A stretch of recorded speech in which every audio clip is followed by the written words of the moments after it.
Salut à tous, notre invité de la semaine a 49 ans, il s'appelle Stéphane Hérault, il est entrepreneur bien sûr et il a créé sa société Chaput Holder, une grosse dizaine d'années on va dire pour rester un petit peu flou, on en dira plus tout à l'heure. C'est une société internationale qui est spécialisée dans le conseil aux entreprises, conseil en matière de gestion, conseil en matière d'investissement. Et durant la période que nous traversons, il va être intéressant effectivement de s'entretenir avec lui pour voir si le métier, au travers du virus qui circule actuellement, ce métier reste-t-il le même? Bonjour Stéphane Hérault, merci d'être avec nous. Bonjour et merci de votre invitation. J'apprécie énormément cette opportunité de pouvoir échanger avec vous sur à la fois le contexte et plus précisément sur ma société. Merci. Eh bien, on est deux à ressentir la même chose. Stéphane, auparavant, vous savez qu'on a une sorte de routine dans cette émission. Derrière moi, il y a une photo d'une ville que vous connaissez bien, qui est la ville de Londres. C'est un de vos bureaux. C'est là que vous passez l'essentiel de votre vie professionnelle. Alors, ma question, et encore une fois, c'est une sorte de gimmick qu'on a dans cette émission. On fait toujours comme ça, on démarre toujours comme ça. Dites-moi ce que Londres a représenté dans votre vie, non pas personnelle, mais dans votre vie professionnelle. Écoutez, énormément de choses. Alors, je vais être un peu contrevenant à votre question et je vais vous dire que personnellement, ça a aussi beaucoup représenté puisque 2 de mes 3 enfants y sont nés. Donc, c'est une vie qui, pour moi, a beaucoup d'importance. Aujourd'hui, d'un point de vue professionnel, Londres reste, et en dépit des choix un peu douteux de ces gouvernements respectifs, et notamment de la réalisation depuis maintenant un peu plus d'une dizaine de jours du Brexit, reste pour moi une place fondamentale, non seulement en Europe, mais aussi dans le monde. Vous savez que ma société est spécialisée dans les services financiers. Donc, pour moi, Londres reste un endroit absolument incontournable et le restera, je pense, dans le futur.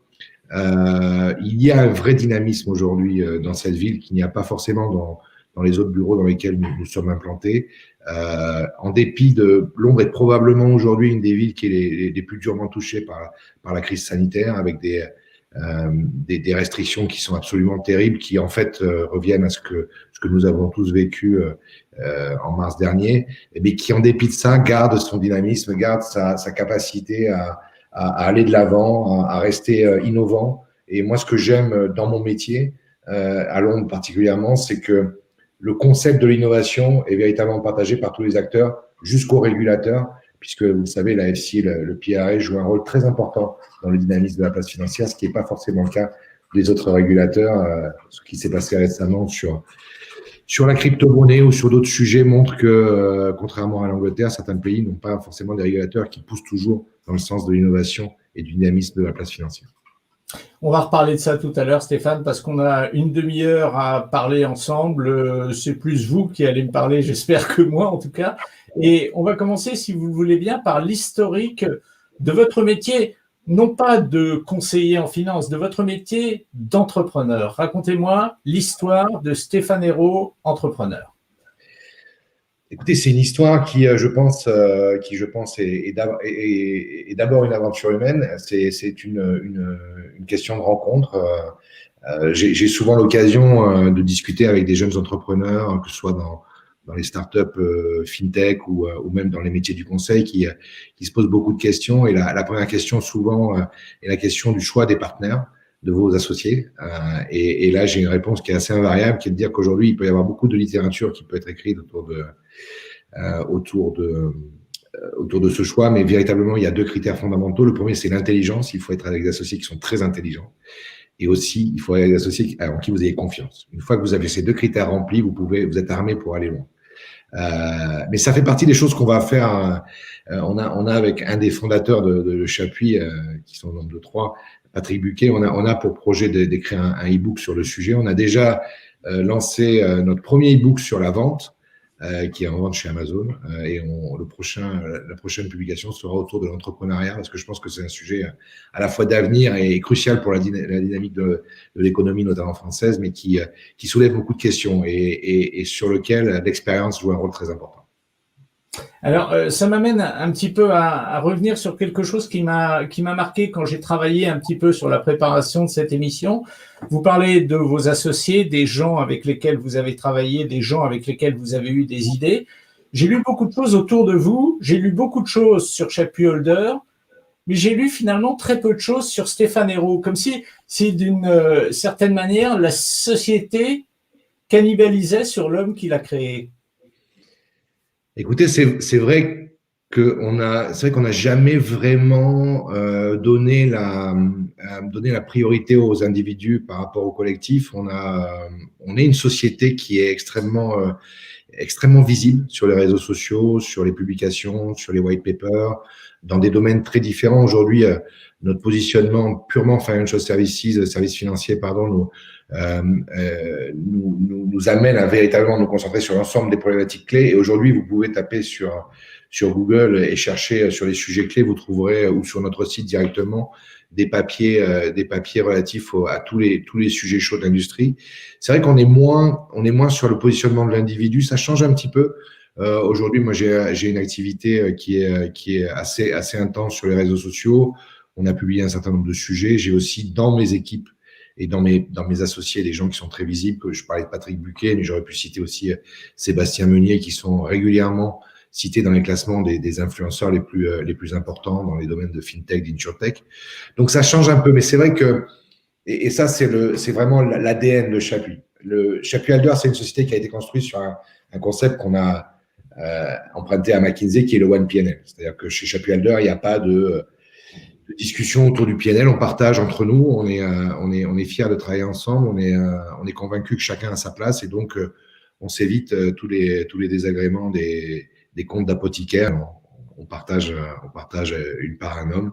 Donc c'est vrai que cet esprit collectif a toujours animé à la fois la création et le développement de Chapuis Alder plus que la mise en scène des égos et des personnalités, ce qui est, je sais, le cas chez certains de mes confrères vénérés. Non, on dit pas de mal, Stéphane. Non, je ne peux pas.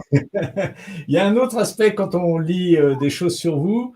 Je vais vous citer un certain nombre de villes qui ont toutes le point commun qu'elles vous ont accueilli à un moment ou un autre ou qu'elles vous accueillent encore aujourd'hui. Genève, Paris, Londres, New York, Montréal, Hong Kong, Singapour et puis Budapest. Pourquoi Budapest? Alors, pourquoi Budapest? Alors, à Budapest, le bureau de Budapest, c'est un bureau un peu particulier. C'est un bureau qui n'est pas forcément commercialement très actif, qui est plutôt axé sur le développement d'IP Chapuis Alder, c'est-à-dire le développement de produits Chapuis Alder. Produits, on entend des produits, des solutions informatiques de type Workflow Manager, Email Parser, gestionnaire de procédures, tous ces sujets que en fait on englobe dans notre nouvelle stratégie Augmented Consulting, qui est en fait l'utilisation des technologies afin d'avoir un conseil beaucoup plus impactant pour nos clients en termes de résultats, grâce justement à ces leviers technologiques qui nous permettent d'être plus efficaces, d'aller plus loin dans les bénéfices qui sont apportés à nos clients. Donc Budapest est véritablement notre laboratoire en tant que tel, et il est vraiment une des pierres angulaires de notre système d'innovation, avec notre accélérateur qui est basé à New York et notre centre d'expertise en Asie, à Hong Kong, qui est géré par Laurent Lyotard. Donc, Budapest, c'est un choix qui est extrêmement rationnel quand on parle de laboratoire. On peut se poser la question quand on parle de conseil, mais en termes de laboratoire, c'est un des endroits où le capital humain est le plus riche en termes de développeurs, de user managers. Oui. Stéphane, est-ce que vous pouvez préciser la notion de laboratoire pour que ce soit parfaitement clair pour ceux qui nous regardent et nous écoutent? Un laboratoire, c'est un endroit où vous allez essayer d'apporter, de mener à bien une idée de solution technologique. C'est-à-dire que vous allez partir d'une connaissance très approfondie d'un problème que vous connaissez sous l'angle de conseil en management, d'expertise métier, et vous allez essayer d'inventer, grâce à des méthodologies de design thinking et autres, d'inventer un outil qui va permettre de répondre exactement aux besoins que vous avez identifiés en tant qu'expert métier. Donc, pour ce faire, vous avez besoin d'avoir à la fois les gens qui comprennent très bien le métier et qui sont capables de développer des cas d'usage. C'est ce que nous faisons très bien depuis toujours. Et nous avons donc rajouté cette composante technologique avec des développeurs, avec des Scrum Masters qui sont capables justement de mener à vie, de porter à la vie ces idées que nous avons avec des clients souvent et qui permettent de développer des outils qui sont véritablement en ligne avec le besoin. Voilà. Donc, le laboratoire, c'est vraiment une usine à développer des solutions innovantes. Alors, je vais revenir justement sur l'homme, Stéphane Hérault. Donc, si j'ai bien compris, vous me contredites, hein, si jamais j'ai mal compris, il y a 3 phases. Il y a l'identification d'un besoin pour la société que vous allez conseiller. Il y a l'imagination que vous allez devoir développer pour trouver une solution. Puis après, il y a la mise en pratique, la réalisation réelle de cette solution. Lui, Stéphane Hérault, qu'est-ce qui l'intéresse le plus dans ces 3 phases? Est-ce que c'est la phase jus de crâne, je dirais, ou est-ce que c'est plus la phase, justement, où on est les mains dans le cambouis? En fait, les deux. Et dans notre, quand on a réfléchi il y a quelques années à ce qu'on appelle, les Anglais appellent la branding platform, c'est-à-dire ce qui nous définit le mieux, il y a un slogan, un motto, un mantra qui est revenu assez naturellement, qui était thinker and doer. C'est-à-dire qu'on s'est toujours positionné sur ces 2 dimensions parce que vous avez besoin d'être à l'inception du projet, parce que nous connaissons très bien les métiers et nous pouvons construire des cas d'usage. Mais en revanche, sans exécution, et on le voit malheureusement aujourd'hui dans une actualité assez triste autour de cette capacité à développer une vraie campagne de vaccination, sans exécution, les projets ne sont rien. Donc, avoir cette capacité à construire des concepts décorrélés de la réalité, ça a pour nous peu de valeur. En revanche, s'assurer à chaque étape qu'on part souvent des fois dans des directions diverses et variées, parce qu'au début, il ne faut pas se censurer, mais qu'assez vite, on arrive à canaliser tout ça pour arriver à une solution concrète et efficace. Ça fait partie d'un processus de bout en bout sur lequel on se positionne sur les 2 dimensions. Donc, malheureusement, je ne peux pas vous dire l'une ou l'autre. L'efficacité et la valeur créée passe par la capacité à se positionner sur ces 2 dimensions. Stéphane, on va reparler de tout ça et puis on va parler des ressources qui sont celles, les ressources financières qui sont celles aujourd'hui de Chapuis Holder. Auparavant, je voudrais revenir sur une phrase que j'ai entendue de vous, que vous aviez prononcée en 2014. En 2014, vous disiez « Nous espérons atteindre le chiffre de 500 consultants dans 5 ans », c'est-à-dire en 2019. Là, on est début 2021. On en est où? Est-ce que vous avez tenu cet objectif? Est-ce que vous l'avez dépassé? Est-ce que vous l'avez atteint? Non, clairement non. Aujourd'hui, on est clairement pas dans cet objectif-là. On est plutôt dans la moitié de cet objectif.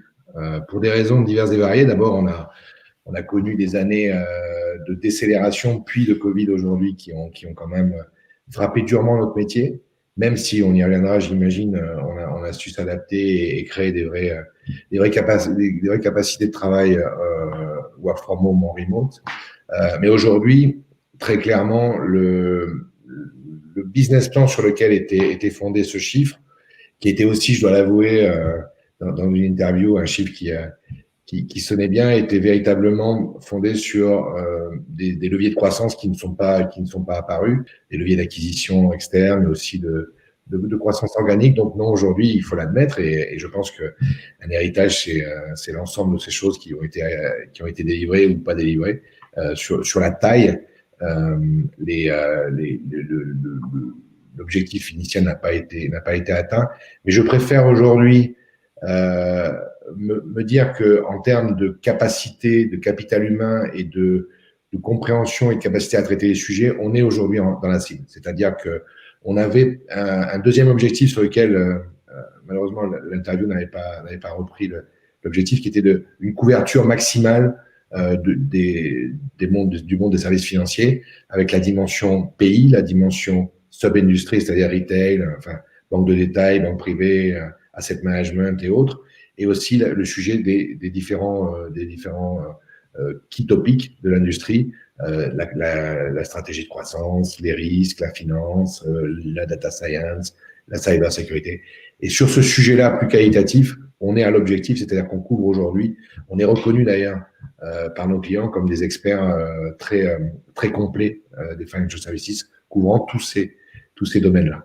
Donc, je me dis que certes, d'un point de vue quantitatif, nous ne sommes pas arrivés à notre objectif. Aussi parce que nous avons fait des choix de qualité versus quantité. Il faut aussi le dire.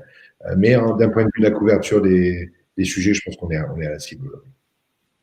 Alors Stéphane, on en a parlé au début, on va en reparler maintenant parce que vous venez d'en parler, le Covid qui a effectivement impacté la vie économique de tous les pays du monde. Moi, j'ai une question que je me pose. De votre position, vous êtes une sorte d'observateur de l'évolution de l'économie au travers des entreprises que vous conseillez.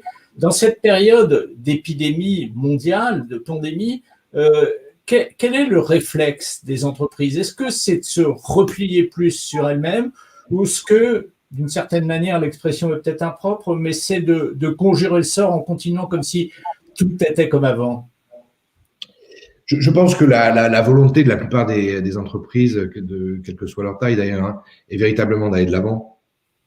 Pour plusieurs raisons. D'abord parce que c'est un impératif économique. Aujourd'hui, les aides de l'État sont des leviers qui ont été extrêmement importants, qui ont été activés, je pense, de façon efficace.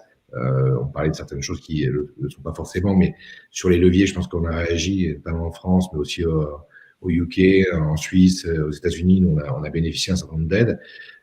Mais c'est un peu l'adage aide-toi et Dieu t'aidera. C'est-à-dire qu'aujourd'hui, tout le monde doit essayer de créer sa propre dynamique et de continuer à avancer en s'adaptant, en mettant en place des véritables structures pérennes de work from home, en aidant ses employés, ses clients, ses prestataires à construire cet écosystème digital autour de cette absence de présentiel. Donc, je pense que c'est véritablement aujourd'hui, il n'y a pas du tout de renoncement, il n'y a pas de résignation de la part des entreprises, quelles qu'elles soient. Il y a vraiment cette volonté d'aller de l'avant. Il y a des véritables challenges, des véritables barrières. Je pense que celle qu'on a le moins anticipée, en tout cas, je parle pour moi, et je pense que c'est un constat qui peut être un peu généralisé, c'est l'impact humain, c'est la difficulté aujourd'hui pour nos employés de travailler depuis chez eux dans des conditions difficiles avec des visioconférences de plus en plus nombreuses qui occupent quasiment toute la journée, qui vous focalisent sur un écran. Nous, on a beaucoup de jeunes consultants qui sont aujourd'hui dans des villes extrêmement chères en termes de real estate. Vous avez parlé de Londres, on a parlé de New York, on a parlé de Hong Kong, donc dans des petites surfaces. Aujourd'hui, l'accompagnement mental et je dirais en termes de santé mentale est probablement un sujet sur lequel on doit progresser parce que c'est véritablement un fardeau, je sais que tout le monde le sait, mais il y a véritablement un fardeau très très lourd à porter pour nos employés. Dans certains pays comme Montréal, ils sont confinés depuis octobre, avec l'absence totale de regroupement familial, y compris pendant les fêtes, donc avec en plus cette frustration de passer cette période qui normalement est une période où on se regroupe, où on met en avant les valeurs familiales, d'amitié, de solidarité, d'empathie, de compassion. Encore une fois, une nouvelle frustration. Donc oui, je pense que tout le monde va de l'avant, mais on est tous aujourd'hui, on espère vraiment que le vaccin, peut-être sorti de l'hiver, nous permettront de relâcher un peu certaines restrictions, même si aujourd'hui les nouvelles, notamment en provenance de Grande-Bretagne, sont extrêmement négatives. On espère qu'on va arriver à limiter ce fardeau dans les semaines qui viennent. Stéphane, est-ce qu'on peut mettre un petit peu des chiffres sur tout ça? Déjà, des chiffres pour se rendre compte de ce que représente Chapuis Holder avant la pandémie, et puis après de mettre des chiffres justement sur la perte qu'a généré cette période du virus sur les comptes quotidiens de Chapuis Holder. Aujourd'hui, Chapuis Holder, c'est une société qui fait depuis autour d'une trentaine de millions d'euros de chiffre d'affaires. Voilà. Et la réduction de chiffre d'affaires autour du fait de la pandémie s'est située autour de 15% en termes de chiffre d'affaires, de revenus. Nous avons, je pense, très vite réagi dès le mois de mars sur les mesures à adopter, à la fois sur des mesures de restriction. On a été obligé d'embrasser des restrictions employés, assez peu finalement par rapport à nos concurrents. Des mesures aussi de restriction des coûts. Voilà. Et en fait, aujourd'hui, Chapuis Helder est une société qui n'a pas perdu d'argent en 2020, qui ne perdra Ah pas ouais, d'argent. mais c'est remarquable. Alors, est-ce que c'est quelque chose de propre à votre société, Stéphane, ou est-ce que c'est quelque chose finalement que l'on peut rebasculer sur l'ensemble du secteur des sociétés de conseil qui finalement feraient partie des sociétés, si on écoute ces chiffres, qui auraient le mieux traversé la crise? 15% de chiffre d'affaires en moins, c'est pas catastrophique. Est-ce que l'ensemble du secteur a été dans cette tonalité-là aussi? Je pense qu'on a des situations assez divergentes et assez diverses. Je pense qu'aujourd'hui, on doit faire partie. Évidemment, j'ai pas les chiffres de mes collègues et de mes pairs, mais on doit faire partie des sociétés qui s'en sont le mieux sorties aujourd'hui. Encore une fois, avec beaucoup de sacrifices, beaucoup de restrictions et surtout cette capacité à maintenir l'activité depuis avec un work from home, c'est-à-dire ne plus être dans les locaux des clients, mais d'être capable de maintenir la même qualité, le même niveau de service. Et ça a été fondamental parce que du coup, on a eu très peu de missions qui se sont arrêtées. Beaucoup de missions sont continuées pendant la pandémie et notamment pendant le lockdown. Après, j'ai du mal à vous répondre, mais juste un indicateur. Quand je regarde, puisque évidemment, en tant que patron d'une boîte de conseil, je suis abonné au Syntec, et le Syntec, et ça, c'est des chiffres publics que vous pouvez vous procurer. Quand je voyais, surtout par taille de société, le recours au chômage partiel, j'imagine que certaines sociétés ont dû avoir des sorties de crise très compliquées. Parce que nous, globalement, on a assez peu utilisé le chômage partiel. Pourquoi? Parce qu'encore une fois, on a maintenu les contrats. Je sais que d'autres de mes collègues, a priori, n'ont pas eu cette chance et ont dû avoir un recours massif. Voilà. Et quand ça s'arrête, évidemment, le choc, le retour sur terre peut être assez violent. Donc non, je ne pense pas que le conseil ait été alors, évidemment, si on compare à tout ce qui est restauration, culture, là, c'est le sinistre total. Je pense qu'il faut avoir beaucoup de respect pour toutes ces industries qui souffrent énormément et qui aujourd'hui sont extrêmement touchées par la pandémie. On n'en est pas là, mais on a eu aussi des effets de bord très, très forts sur l'activité et sur les nouveaux contrats. Surtout, on a fait vivre un stock existant, mais ça a été assez difficile de négocier des nouveaux contrats. Donc non, je pense pas que le secteur du conseil s'en soit si bien sorti que ça. Je pense qu'il y a eu des gens qui s'en sortent très bien. Encore une fois, nous, on a débuté très tôt. On a mis en place toutes les mesures de remédiation, à la fois internes et aussi externes. On a cherché les aides qui étaient disponibles, les PGE. Voilà, on a géré aussi les aspects de liquidité.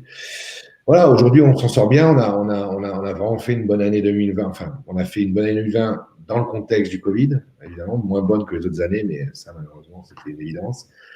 On rentre dans 2021 avec des certitudes qui sont des certitudes, je dirais, par rapport aux forces fondamentales de Chapuis, notamment cet esprit d'équipe qui va nous permettre d'avancer et de continuer à avancer. Après, historiquement, si on regarde les crises passées, c'est toujours l'année suivante qui est la plus dure, puisqu'en fait, c'est l'année où il n'y a pas d'embarqué, où on est vraiment en full contexte crise, où les entreprises souvent essayent de restaurer leur marge suite à une première année difficile. Donc voilà, on rentre dans 2021 avec des certitudes sur nos forces, mais aussi conscient des incertitudes qui sont inhérentes aux conditions de marché et à ce contexte très difficile. Stéphane, vous conseillez, Chapuis Helder conseille ou a conseillé 16 des 20 plus gros établissements financiers, bancaires, européens. Moi, je me pose une question. Vous savez, moi, je suis journaliste. Je vis dans un univers où, quand on quitte un média, pour rentrer sur un autre média, on a souvent une clause de non-concurrence ou des choses comme ça. Est-ce que c'est pas difficile de conseiller des gens qui finalement, bon, je vais exagérer, je vais grossir le trait exprès, mais qui finalement se font la guerre toute l'année sur les marchés? Est-ce que c'est pas difficile de conseiller tout le monde? Comment on fait? Alors, c'est vrai que c'était une condition de marché qui existait il y a peut-être une quinzaine d'années, quand on a débuté. C'est moins le cas aujourd'hui pour plusieurs raisons. D'abord parce que je pense que d'abord, c'est très encadré. On est sur des sujets de confidentialité des données, de non-disclosure agreement qui sont extrêmement forts et qui encadrent vraiment l'activité. Donc, et c'est des sujets sur lesquels tous les clients sont très vigilants. Donc, il ne s'agit absolument pas de prendre un modèle et de le déployer sur d'autres. D'abord parce que ça ne marche pas. Parce que aujourd'hui, les concepts, tout le monde les a, mais encore une fois, on revient à notre notion d'exécution. Je pense que ce qui est important, c'est l'exécution. On peut avoir des bonnes idées, on peut être dans la vérité, mais si on n'en fait pas une réalité, on a tort. Et donc aujourd'hui, les banques, les assurances sont bien conscientes qu'aujourd'hui, les enjeux, les vrais challenges sont plutôt dans l'exécution et l'adaptation à la structure qui est la leur et non pas la duplication bête et méchante, le copy-paste de quelque chose qu'on a pu faire ailleurs. En revanche, la capacité que nous avons à avoir cette vision de best practice, c'est quelque chose sur lequel on travaille, sur lequel on se structure et sur lequel on est capable de donner des retours à nos clients. Mais dans ce cas-là, c'est organisé. C'est-à-dire que c'est dans le cadre d'un benchmark où les gens sont conscients du questionnaire, de ce qui va être restitué, ils ont accepté. Et là, voilà, justement, le fait d'avoir cette empreinte extrêmement forte en Europe continentale, je précise, puisqu'il nous manque des acteurs plutôt UK, comme Barclays ou d'autres comme Lloyds. Ça va être plus difficile de trouver des banques au Royaume-Uni maintenant avec le Brexit. Une petite parenthèse. Oui ou non? Peut-être non, d'ailleurs. Hein. C'est vous qui savez. Non, je pense pas. Ça va être difficile de servir le Royaume-Uni depuis un pays européen sans implantation au Royaume-Uni pour des raisons de fermeture des frontières et de passeporting et de mobilité des personnes. Mais en revanche, une fois que vous êtes au Royaume-Uni, ce que cherchent les clients aujourd'hui, encore une fois, c'est l'exécution, c'est-à-dire la capacité à véritablement délivrer quelque chose. Si vous démontrez ça, je pense que les anglo-saxons sont des gens assez pragmatiques et ouverts. Donc, si vous démontrez ça, il n'y a pas de raison de ne pas arriver à travailler avec eux. Stéphane, ça fait 28 minutes et 40 secondes qu'on discute ensemble. On n'est plus très loin du terme de cette émission. Je voudrais vous poser une question. Donc, moi, je suis directeur général d'une grande banque européenne et je cherche une société pour me conseiller. Donc, je consulte diverses personnes et je me retrouve en face de Stéphane Hérault, que je ne connais pas, et qui va avoir la charge de me convaincre que c'est Chapuis Holder, la société la plus apte à bien me conseiller. Comment vous allez m'expliquer ça, Stéphane? Écoutez, je pense que si je devais vous expliquer ça, je vous dirais deux choses. La première, c'est sur la capacité à délivrer des services qui sont exactement ceux dont vous avez besoin. Et je ne reviendrai pas puisqu'on a déjà évoqué, mais c'est cette capacité à avoir ce positionnement doer and thinker, c'est-à-dire de penser avec vous ce qu'il faut faire et de vous aider tout au long de l'exécution de ce programme. Et puis, c'est aussi de discuter de quels sont les sujets qui aujourd'hui sont à votre agenda et qu'on partage et sur lesquels on peut vous apporter des choses. Ça peut être la finance durable, ça peut être la réglementation, ça peut être aussi l'utilisation des nouvelles technologies avec des méthodologies qui sont beaucoup plus agiles à la fois dans le concept et dans la réalisation. C'est des sujets comme cela, de repenser les business models, de réfléchir à la relation qu'on a avec ses employés, de s'inscrire dans une durée et dans une vision moyen-long terme avec aujourd'hui la prise en compte de ce qu'est la société, de ce qu'elle réclame en termes de valeur et en termes de modalités de collaboration. Ça fait partie des choses sur lesquelles je pourrais élaborer pour convaincre votre c'est moi qu'il faut convaincre. Voilà. Ça me va, Stéphane. Je vous promets de prendre en compte votre candidature. Voilà. On arrive au terme de cette émission et au terme de cette émission, eh bien, on a compris que Stéphane Hérault avait limité la casse pendant la période de la pandémie. On a compris aussi, et c'est tout à son honneur, qu'il abordait 2021 gonflé à bloc. Stéphane, merci d'avoir été avec nous. Merci à vous. C'était bonne continuation. J'espère surtout que la suite confirmera les espoirs que vous avez pour cette année 2021 et les suivantes. Merci Stéphane. Je suis sûr. Merci à vous. Au revoir. Au revoir.